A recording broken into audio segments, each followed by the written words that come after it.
The first time I ever participated in a lockdown drill, as they called them, at school was probably around the ages of like 8 or 9. 7 or 8 years old. I believe I was 6 when I first participated in a shooting drill, and I didn't really understand what was happening.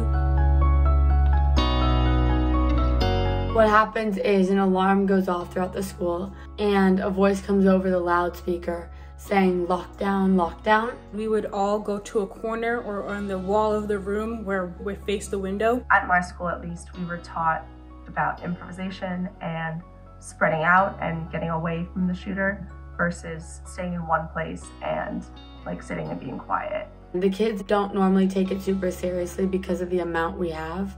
But I feel like people take it a little more seriously now in light of so many school shootings.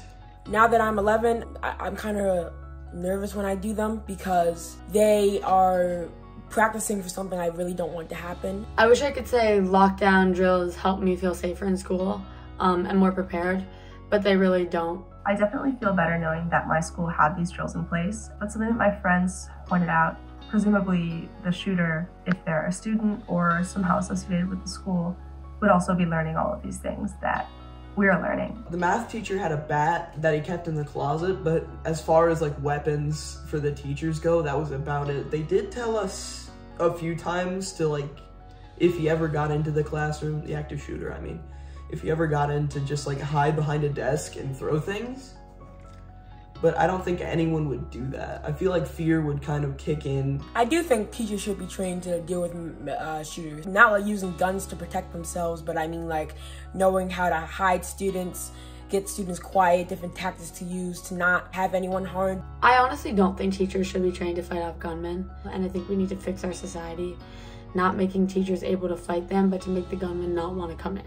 I think it's pretty ridiculous that it should even be thought of as a teacher's requirement when their job is to teach students and to help them grow as a human.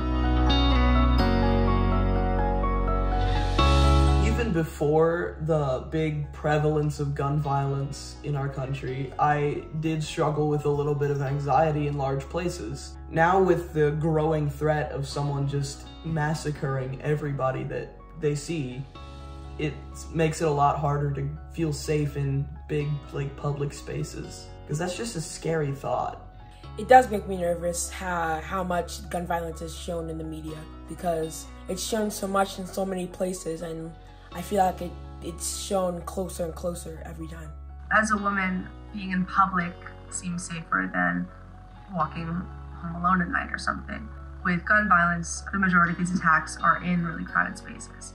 And so that's like 2 things you have to worry about now. It's like seclusion and then also the crowds. With all the gun violence incidents that's been going on in the world, I feel like it's going to happen eventually and that I might get caught up in it. And I don't want that to happen.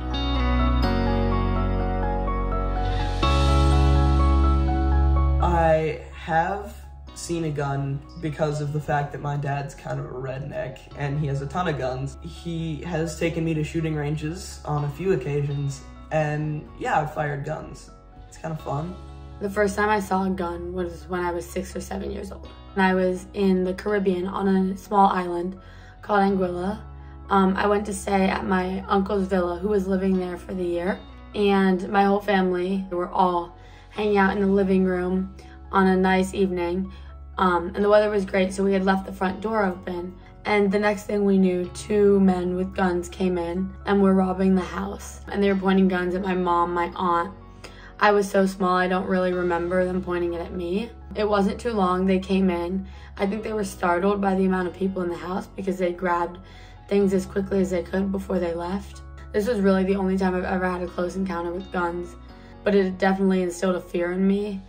And for the next 3 years, I couldn't even sleep with the lights off because I was so scared that in the dark you'd turn around and someone with a gun would be behind you. In my opinion, some of the causes of gun violence today are parents not putting away guns and children getting to it, or not doing a background check when selling guns to adults.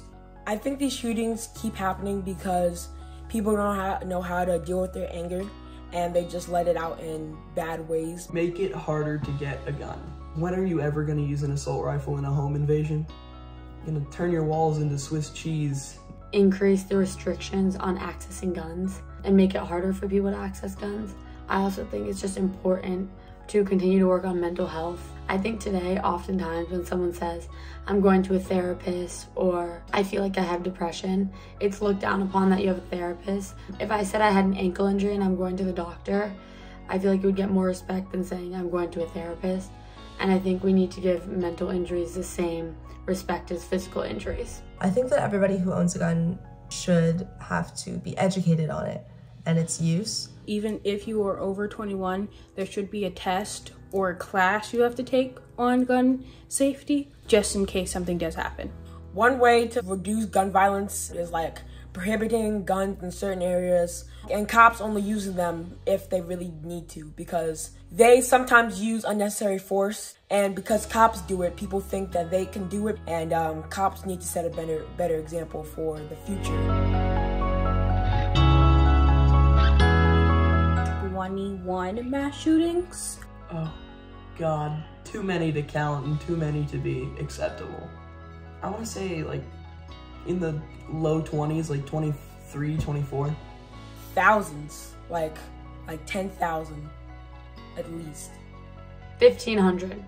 I'm gonna say there were 200 mass shootings this year.